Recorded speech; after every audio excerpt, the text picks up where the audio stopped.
अस्सलाम वालेकुम जी, this is वकार है। आज आपको डिजिटल प्लेटफ़ॉर्म में खुशामदीद। सब्सक्राइब करें, लाइक करें, शेयर करें, शुक्रिया।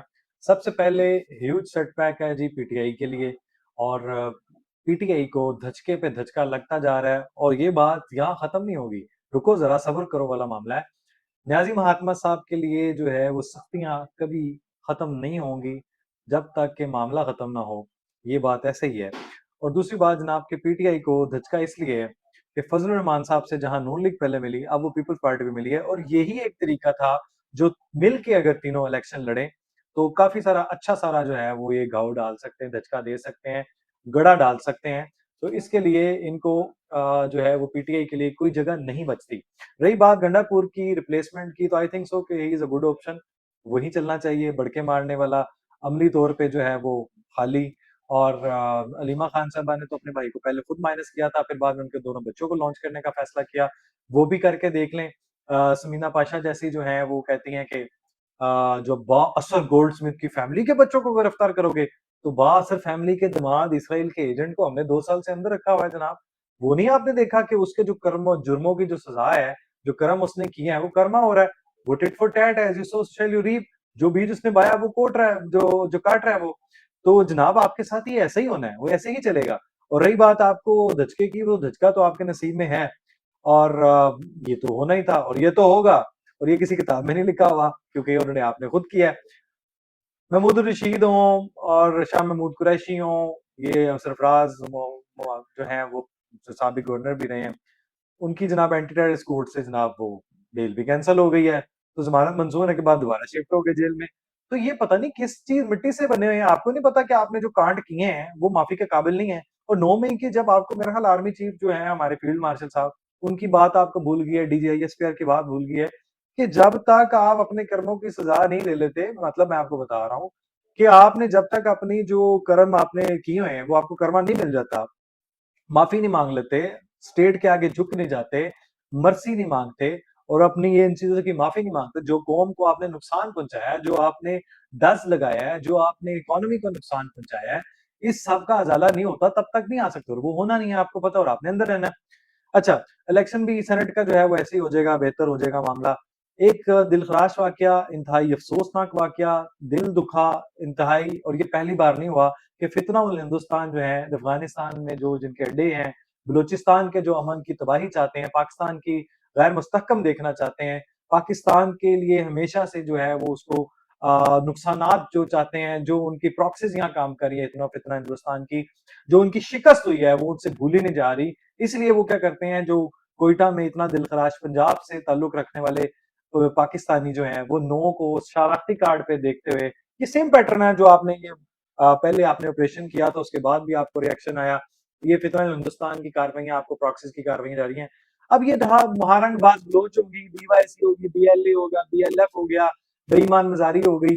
ये जो घटिया लोग हैं, गलीज लोग हैं, जो जिनकी पाकिस्तान के पंजाबी जो हैं, उनको यहाँ पे शहीद कर दिया जाता है। जो 2 भाई बेचारे अपने बाप की मैयत को जो है कांधा देने के लिए जा रहे थे, वो खुद मैयत का शिकार हो गए, खुद मौत का जो है वो उनको मजा चखना पड़ गया। तो ये जिम्मेदार कौन है? अब आपकी जुबान लड़खड़ाती है।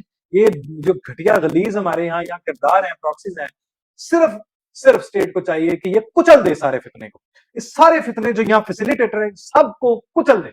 इनके लिए यहाँ पे जमीन तंग कर दे। जिन्होंने ये आम निहत्थे लोगों को, जो आम शहरी हैं, जो जिनके पास ना कोई असला है, ना ये किसी, मतलब मुझे हैरानगी है कि सिर्फ बलोची ही पाकिस्तानी है। भाई हम हमें उनका बहुत दुख होता है। हम यहाँ पे सबको अपॉर्चुनिटी देते हैं, चाहे वो केपी से बिलोंग करता हो, बलोचिस्तान से हो, सिंध से हो।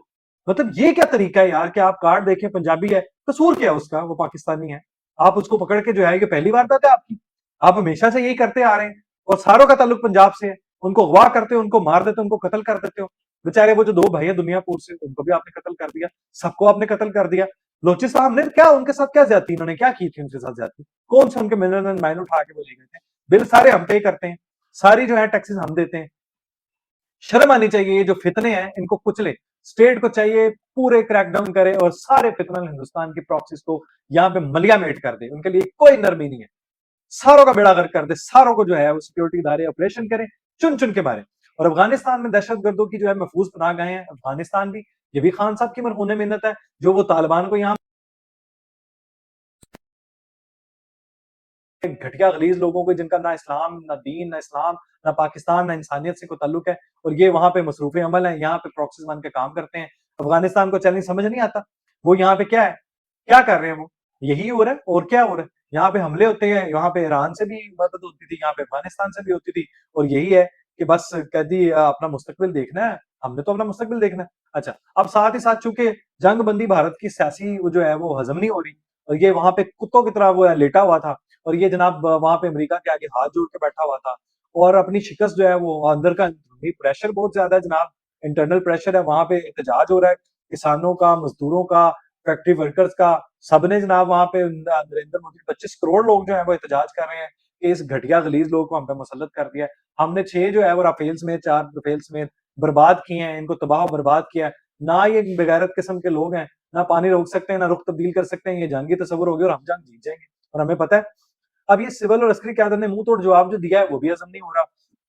दुश्मन के दांत खट्टे हैं, मुँह तोड़ जवाब दिया, पायलट्स फारिग हुए हैं, वो जो है मलिया-मेट हुए हैं, 252 के से ज़्यादा रिपोर्टेडली जो है वो इनके फौजी मार गिराए हैं, उनको जहन्नुम हासिल किया है। फिर मतलब इनके पास बचता क्या है? कुछ भी नहीं, सिर्फ़ ये जो है ना ये अर्दली-सी एक हुकूमत इनकी है, इसलिए वो अपनी हुकूमत और अपने लोगों का प्रेशर जो है वो देखते हुए बस ये कर रहे हैं और इनके पास कुछ नहीं है, सारा फरसूदा निज़ाम है, सिवाय वही कि पाकिस्तान में बदअमनी हो, पाकिस्तान में गैर मुस्तहकम हो, बलूचिस्तान को गैर मुस्तहकम करें, लोगों को लड़वाएँ और अभी मैं आपको एक और बताऊँ ये जो 26 लोग जो हैं वो नाअहल किए हैं, वो भी मामला चल रहा है।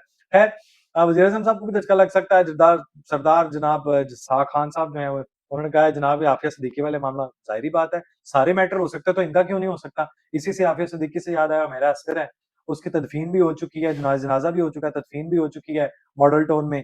अच्छा उनमें भी कई हक़ाइक़ ऐसे सामने आए हैं जो बड़े अजीब से हैं कि कई लोगों को फँसाया भी जाता है, आपको पता है यहाँ पे नफ़रत का अंबार लगा हुआ है। यहाँ पे साज़िशों का अंबार है, यहाँ पे बहुत से लोगों को जो है फँसाया भी जाता है।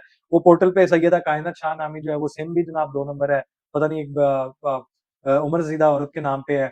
कहा जी फलाँ डॉक्टर जो है वो सीरम उसके बाप ने भी ज़्यादती की थी। अच्छा, वो अक्टूबर की कोई एक्सपायरी है उसके घर की हर चीज़ की और वो जो है वो डेथ हुई भी वहाँ से और नशे का मामला भी है, उंगली जो है वो अलग थी पाँव की। बाकी कोई चीज़ टूटी हुई नज़र नहीं आ रही, कोई जनाब वहाँ पे जिनसी तशद्दुद का निशाना नहीं है, ऐसा कुछ चीज़ सुराग नहीं मिलता और इतनी देर आखिरी मैसेज भी उनका वही है, यूटिलाइज़ेशन भी वही है, बिजली का बिल भी वही है, अक्टूबर तक का यूटिलाइज़ेशन है। और ये अब फिर भी इंक्वायरी होनी चाहिए, कानून के पूरे तकाज़े पूरे करने चाहिए, हर मामले को जो है वो बड़ी जाँच-पड़ताल के साथ आगे लेके जाना चाहिए। लेकिन बज़ाहिर जो कहा जा रहा है कि जनाब वो नशे पे लगाया गया था, भाई यहाँ पे कौन है जिसको नशे पे नहीं लगाया जाता? नशा आपने नहीं करना, ये आपने फैसला करना है। आपको कोई ज़बरदस्ती नहीं करवा सकता, आप खुद बादी बनते हैं इसके। तो ये मामला मैं ये नहीं कहूँगा हमारी सारी जो है ना वो सिम्पैथी उसके साथ है, लेकिन यहाँ पे अनफॉर्च्यूनेटली आपकी आज़ादी का मतलब ये हो चुका है कि भाई मुझे कोई नहीं पूछ सकता, मैं माँ-बाप से आज़ाद हूँ, मैं चाहे गंद करूँ, चाहे भी दुनिया का जो जहान की गंदगी करूँ, अकेले रहूँ और मुझे कोई पूछ नहीं सकता, यही मेरी आज़ादी है। तो फिर जनाब यही पे रिज़ल्ट आते हैं, हम इसके हक में नहीं हैं, लेकिन एट लीस्ट खुदारा अपने माँ-बाप को, बहन-भाइयों को इसके अंदर रखें, ताकि आपको कोई पूछ सके, आकर एक बंदी वापस आए और ये सिरम पे भी अभी इल्ज़ामात हैं, पुलिस भी इस पे भी अब इंक्वायरी करेगी, इन्वेस्टिगेशन करेगी।